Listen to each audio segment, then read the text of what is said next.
On the pet care app, Rover are breaking the law and they don't even know it. In the 10 years that I have been here, this problem is growing exponentially.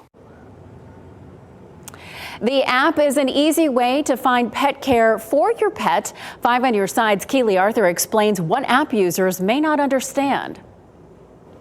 We love doing follow-ups to stories, and a few years ago, we reported that many people on Rover who offer pet boarding services were doing it without the required license.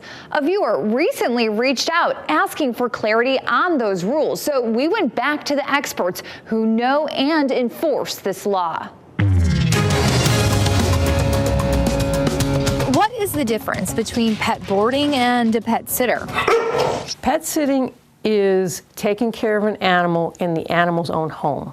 Boarding is taking care of an animal outside of its own home for a fee. Dr. Patricia Norris, the director of North Carolina's Animal Welfare Division, says there's a legal difference too. The definition of boarding is in the Animal Welfare Act. It says offering boarding services to the public for a fee requires a license, and violations can result in a misdemeanor charge and a fine. Pet sitting, on the other hand, is not defined and does not require a license. But why?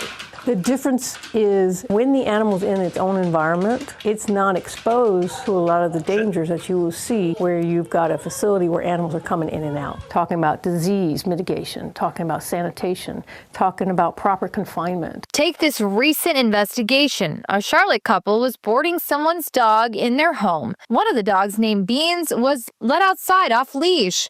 Beans ran away and was later found dead in the road.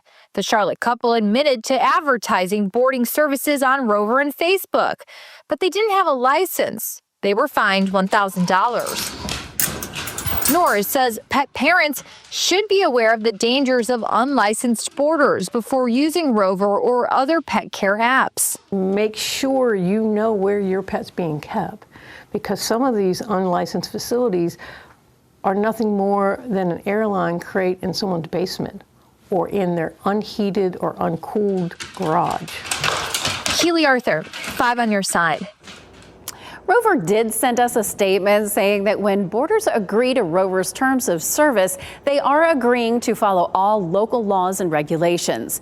We followed up asking if Rover checks to see if boarders are actually following local laws and regulations. They said they do not.